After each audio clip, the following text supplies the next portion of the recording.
Amis curieux dispersés de par le monde, bonjour. À l'aube de ses 40 ans, Velox pose pour la première fois le pied au pays de ses ancêtres. Il y découvre, sous un limpide ciel automnal, une ville digne de sa réputation. Ici, dans les années 30 du XXe siècle, œuvra un grand-père paternel inconnu. L'impossible souvenir de cet aïeul accompagna Velox de Venelle en avenue, de monastère en demeure particulière, de jardin au port. Serait-ce à cette déambulation que la Velox Vision vous convierait aujourd'hui ? Que non pas. Objectif Subjectif est une chaîne dédiée à l'exploration d'archives photographiques d'un particulier voyageur. Pas le lieu d'une introspection nombriliste. Soyez donc rassurés, chers spectateurs, nous n'avons pas l'intention de vous infliger le récit des états d'âme d'un Velox ou sa réflexion sur son appartenance à l'Espagne. Non, la chaîne n'a pas vocation à plonger l'insomniaque dans un sommeil cataleptique après seulement quelques minutes d'une suite monotone de clichés. Notre propos, ce jour, est d'illustrer par l'exemple les progrès de la photographie numérique accomplis en 2 décennies. Le traitement et l'exploitation des images dématérialisées que cette révolution technologique entraîna. Chacun en jugera par les images capturées avec les premiers appareils digitaux grand public montrés ici et celles qu'on obtient désormais avec un quelconque téléphone. Concomitamment, le choix de conserver, pour les besoins de la démonstration, la chorégraphie d'époque a pour but de révéler aux plus jeunes spectateurs ce que furent les montages photographiques qui succédèrent au diaporama lorsque le moniteur de l'ordinateur remplaça l'écran blanc scintillant qu'on déployait dans le noir dans l'intimité d'un salon. Quand bien même le spectateur contemporain trouverait beaucoup d'imperfections à un programme de diaporama encore balbutiant, de surcroît manipulé par un amateur débutant, c'était un considérable progrès. On passait d'un défilement monotone, comme le visiteur passe devant les peintures mornes d'un musée, à une visite dynamique, plus proche du cinéma. Non seulement le créateur pouvait varier les enchaînements, balayer l'image, rythmer sa présentation, mais surtout, il pouvait sonoriser la projection à mesure de la richesse de sa discothèque. Les projections, dans le cadre privé, permettaient toutes les libertés. Il en est toujours de même. En revanche, la formidable opportunité de toucher un vaste public via ce qu'on est convenu d'appeler les réseaux sociaux limite strictement cette liberté d'illustration musicale.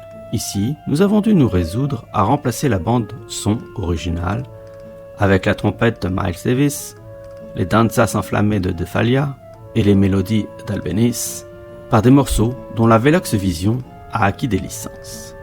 Et enfin, arrivèrent sur le marché des microphones et logiciels à prix décent pour l'amateur qui devait jusque-là se contenter d'un fond musical.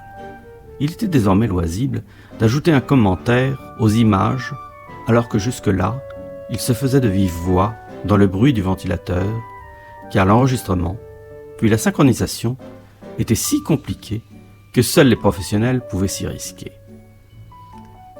Autant dire que pour l'amateur, cette révolution fut de l'ordre de ce que les cinéphiles éprouvèrent lors du passage du cinéma muet, avec le pianiste dans la salle, au parlant, si bien que la bande-son est essentielle à la rétention de l'attention du spectateur saturé d'images, lequel est devenu plus exigeant que jadis.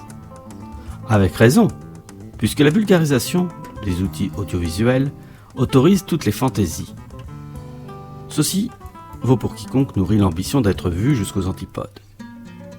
Mais qui n'a déjà dû se pencher sur un écran minuscule pour admirer malgré soi une suite d'images muettes qu'un index fait défiler ? La question subsidiaire que pose cette vidéo est: que font donc les gens de ces photos prises de manière compulsive ?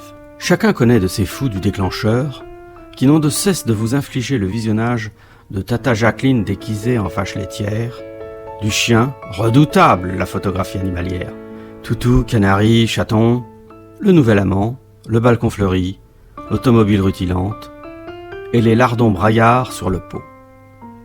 Et bien sûr, les autoportraits en vacances.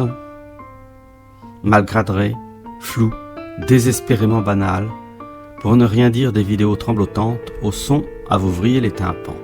Pire que les mauvais instantanés de jadis. Or, ce qui était pardonnable autrefois, pour d'évidentes raisons techniques, ne l'est plus aujourd'hui.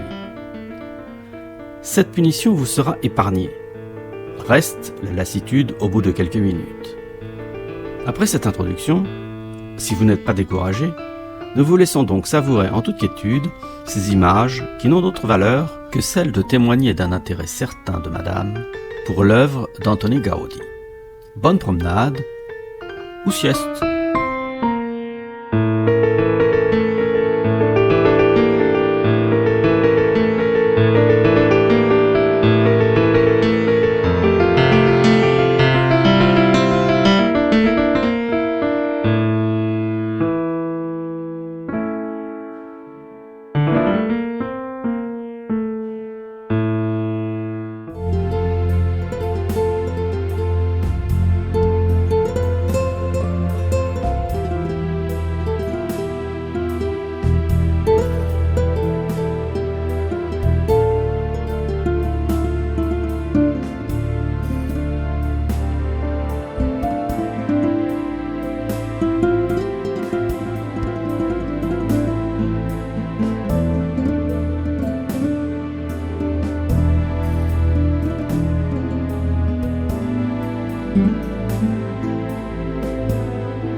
Merci à nos fidèles spectateurs et tout particulièrement aux abonnés.